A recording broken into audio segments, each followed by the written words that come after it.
तो प्यारे बच्चों, मैं हूं नवीन वर्मा। स्वागत है आपका आपके प्यारे से चैनल इनक्रेडिबल कीमिया में। तो बच्चों, मैं आपके लिए लेकर आया हूं रासायनिक अपक्रिया तथा उसके समीकरण का लेक्चर नंबर 2।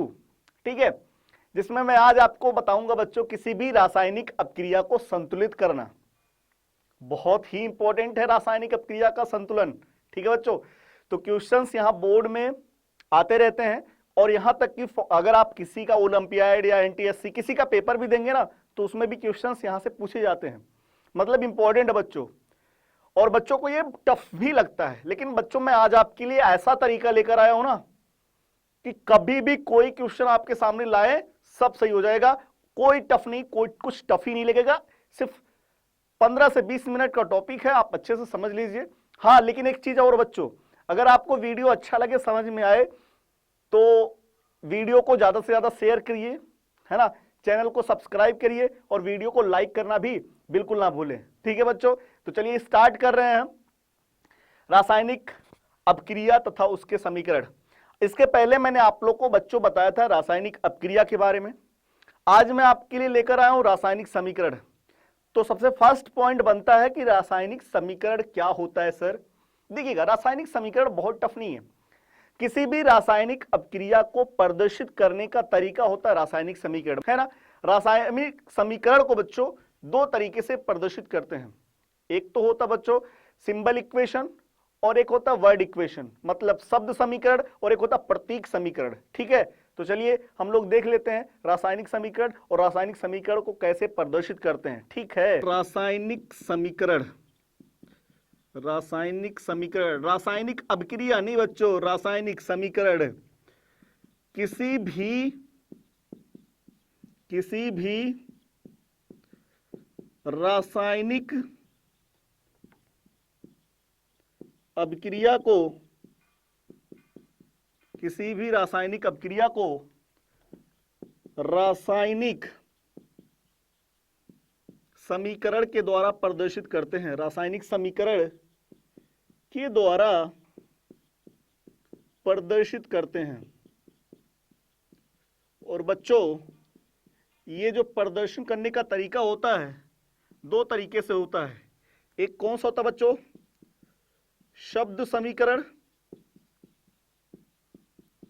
और दूसरा कैसा होता है, प्रतीक समीकरण। प्रतीक समीकरण एक होता है शब्द समीकरण और एक होता है प्रतीक समीकरण। शब्द समीकरण के अंदर बच्चों क्रियाकारक तथा उत्पादों के नाम लिखते हैं, और प्रतीक समीकरण में जो क्रियाकारक था और जो उत्पाद था उन दोनों के क्या लिखेंगे बच्चों, प्रतीक लिखेंगे। तो इसमें क्रियाकारक तथा उत्पादों के नाम, उसमें क्रियाकारक तथा उत्पादों के प्रतीक, है ना। जैसे उदाहरण के लिए बच्चों, जैसे उदाहरण के लिए मैग्नीशियम, मैग्नीशियम को अगर ऑक्सीजन की उपस्थिति में जलाया जाए तो क्या बनेगा, मैग्नीशियम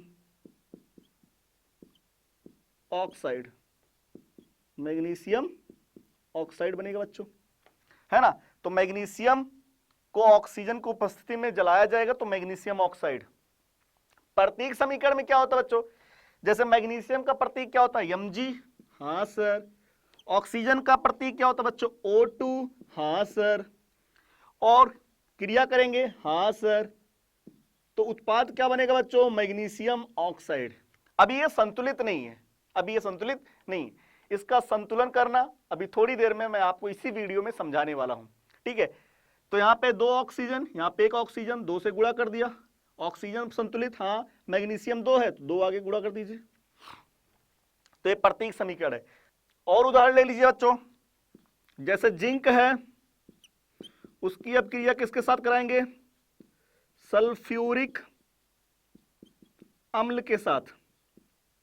तो क्या बनेगा, zinc sulphate, zinc sulphate plus hydrogen gas. बच्चों ये तीर ऊपर की तरफ ये प्रदर्शित कर रहा है कि गैस का निर्माण हो रहा है ना।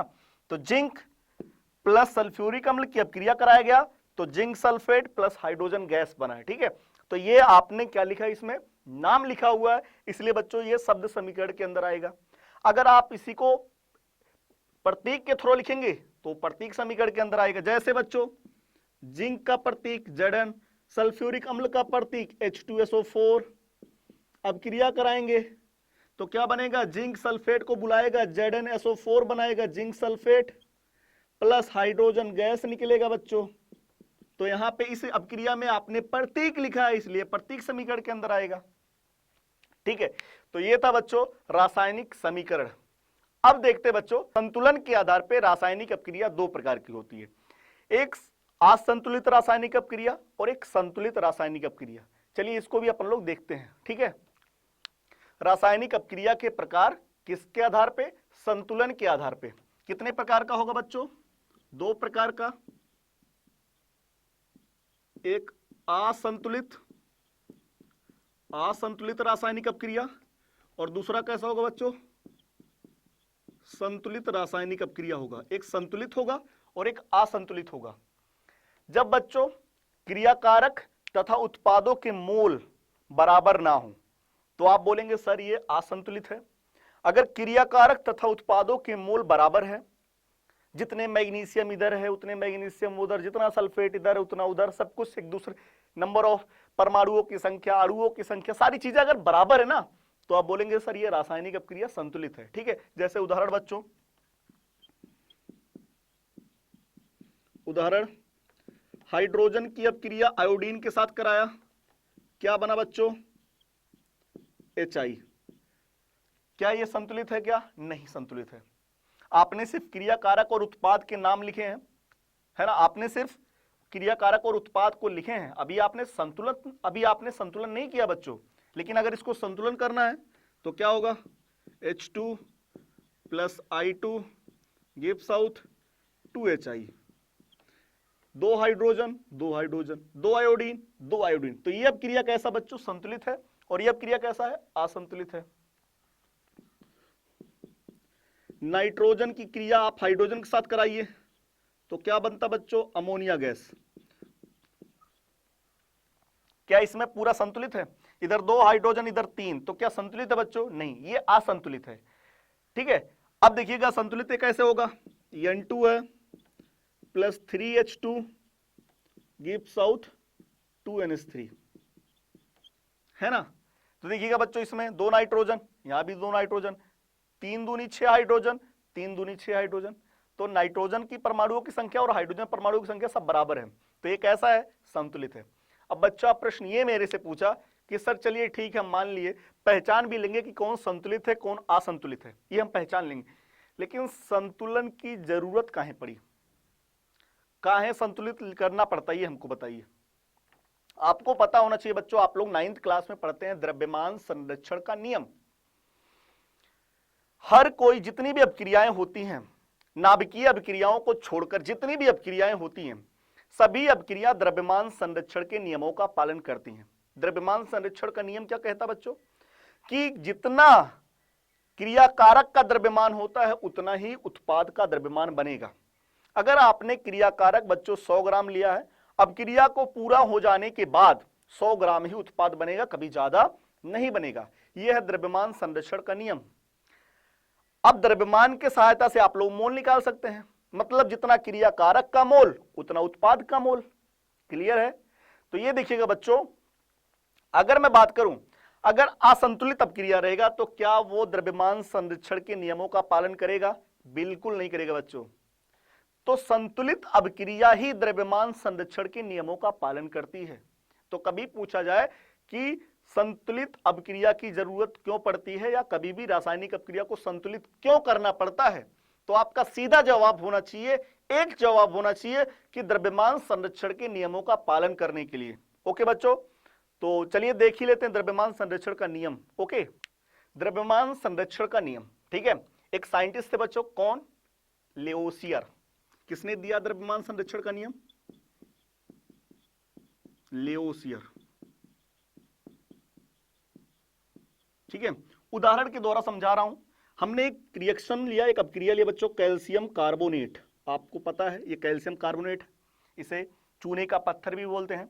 आप इसको जब गर्म करेंगे बच्चों 800 डिग्री सेल्सियस पर, कितने डिग्री सेल्सियस पे, 800 डिग्री सेल्सियस पे, तो इसमें से गैस निकलती है कार्बन डाइऑक्साइड गैस, प्लस यहाँ पे बनता है कैल्शियम ऑक्साइड, जिसे हम लोग सूखा चूना बोलते हैं, है ना बच्चों, क्विक लाइम बोलते हैं, CO या सूखा चूना बोलेंगे, कैल्शियम ऑक्साइड। देखिएगा बच्चों कितने कैल्शियम, एक, कितने कैल्शियम, एक, कितने कार्बन, एक, कितने कार्बन, एक, कितने ऑक्सीजन, 2 1 3, कितने, 3। ये रासायनिक अपक्रिया पूरी तरीके से संतुलित है। हाँ, अब इसमें देखते हैं द्रव्यमान संरक्षण का नियम क्या लग रहा है कि नहीं लग रहा है। अगर लग रहा है इसका मतलब संतुलित अपक्रिया में द्रव्यमान संरक्षण का नियम लगता है। देखिएगा बच्चों यहाँ पे जो आगे गिनती लिखी जाती है ना, जो संतुलित करने के लिए जो आगे गिनती लिखी जाती है उसको हम लोग बोलते हैं रस समीकरण मिति गुणांक। क्या बोलते हैं, रस समीकरण मिति गुणांक। किसी भी रासायनिक अपक्रिया को संतुलित करने के लिए जो आगे गिनती 1 2 3 4 5 6 लिखते हैं आप लोग, वो रस समीकरण मिति गुणांक होता है, वो 11th क्लास में आपको बताया जाएगा। तो बच्चों रस समीकरण मिति गुणांक को आप लोग मोल भी बोल सकते हैं। क्या बोल सकते हैं, मोल, द्रव्यमान नहीं बोलेंगे, मोल बोल सकते हैं सिर्फ आप उसे। तो यहाँ कितना मोल है, 1, यहाँ पे कितना मोल है, 1, यहाँ पे कितना मोल है, 1। आपको पता होगा बच्चों मोल बराबर होता है द्रव्यमान बटे अणुभार, ये आपको सूत्र पता होता मोल का। हाँ सर। बच्चों कैल्शियम कार्बोनेट में मोल कितना है, 1 मोल, कितना मोल है, 1 मोल। द्रव्यमान निकालिए, द्रव्यमान को यम से प्रदर्शित कर रहा हूं। अणुभार, कैल्शियम का परमाणु भार बच्चों 40, कार्बन का 12, ऑक्सीजन का 16, तो 3 ऑक्सीजन का 48, तो कितना हो जाएगा बच्चों, 40 40 80, 80 20 100, कितना आया 100। 100 इधर ले आएंगे तो कितना द्रव्यमान आएगा बच्चों, 100 ग्राम आया। कितना आया, 100 ग्राम आया। तो क्रियाकारक कितना है, 100 ग्राम। चलिए देखते हैं क्या उत्पाद भी 100 ग्राम बन रहा है कि नहीं बन रहा है। यहाँ पे कितना मोल है बच्चों, गिनती आगे 1, संतुलित था इसलिए मोल यहाँ पे कितना है, 1, तो 1 मोल। द्रव्यमान निकालना है। अणुभार कितना, कैल्शियम का बच्चों 40, ऑक्सीजन का 16, तो 40 और 16 56, तो कितना द्रव्यमान आएगा, 56 ग्राम। मतलब 56 ग्राम क्या बना बच्चों, कैल्शियम ऑक्साइड।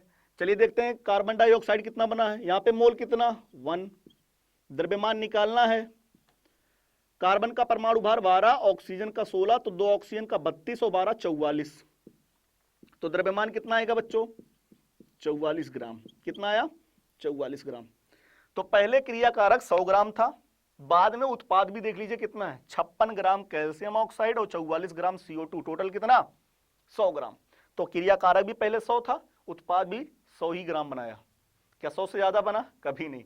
तो इसका मतलब बच्चों रासायनिक अपक्रिया कैसी थी, संतुलित थी। तो संतुलित थी तभी तो इसमें द्रव्यमान संरक्षण का नियम लगा।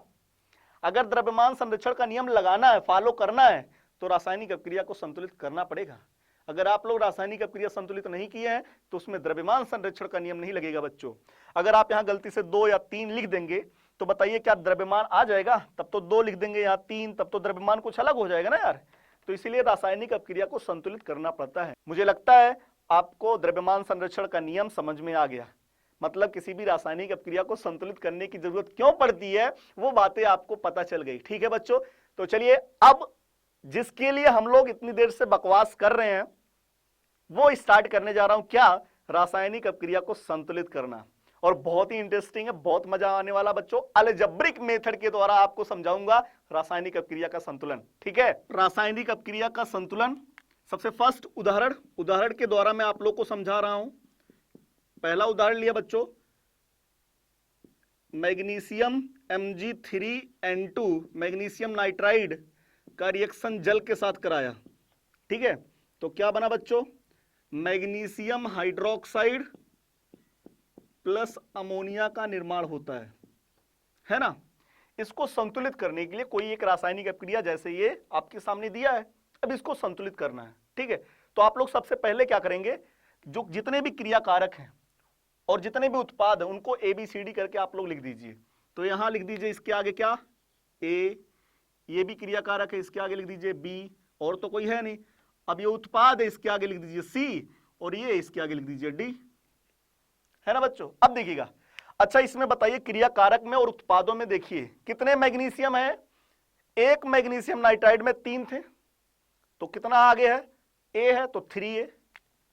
3A बराबर उत्पाद में देखिएगा कितने मैग्नीशियम है।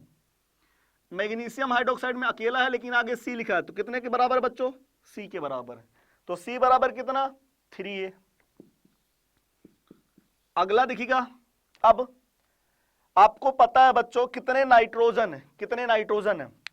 एक मैग्नीशियम नाइट्राइड में 2 है लेकिन आगे क्या लिखा है, A, तो कितना हो जाएगा 2A बराबर। उत्पाद में देखते हैं नाइट्रोजन, उत्पाद में नाइट्रोजन यहां है सिर्फ, अमोनिया में 1 नाइट्रोजन लेकिन आगे लिखा है D, तो कितने के बराबर, D के बराबर है। तीसरा देखिएगा बच्चों, कितने हाइड्रोजन, मैग्नीशियम और नाइट्रोजन आप लोगों ने लिख दिया, अब हाइड्रोजन की बारी है।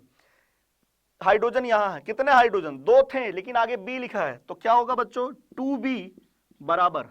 उत्पाद में देखिएगा, यहां पे बच्चों देखिएगा MgOH का होल ट्वाइस में 2 हाइड्रोजन थे लेकिन आगे C लिखा है, तो 2C प्लस, यहां पे कितने हाइड्रोजन, अमोनिया में 3 थे आगे लिखा है D, तो 3D। एक समीकरण ये बना। बताइए बच्चों और कुछ बचा है क्या, नाइट्रोजन हो गया, हाइड्रोजन हो गया, मैग्नीशियम हो गया, बचा ऑक्सीजन। तो कितने ऑक्सीजन बच्चों, B बराबर, यहां पे कितने ऑक्सीजन, यहां पे 2C, कितना है बच्चों, एक मैग्नीशियम हाइड्रोक्साइड में 2 ऑक्सीजन है तो आगे लिखा C, तो 2C। ठीक है, हो गया बच्चों संतुलित।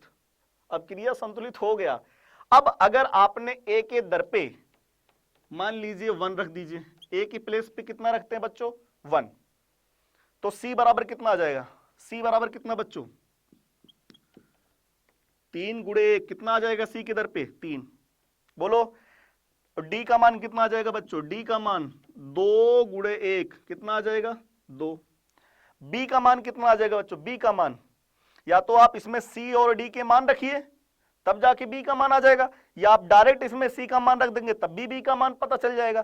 तो B का मान कितना, C का मान 3, 3 गुणे 2, कितना B का मान 6। तो आपका अब क्रिया संतुलित हो गया बच्चों।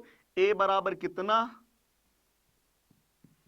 A बराबर कितना 1 है ना, B बराबर कितना 6, C बराबर कितना बच्चों 3, D बराबर कितना 2। तो Mg3N2 plus 6H2O gives out 3 MgOH का होल ट्वाइस प्लस 2NH3।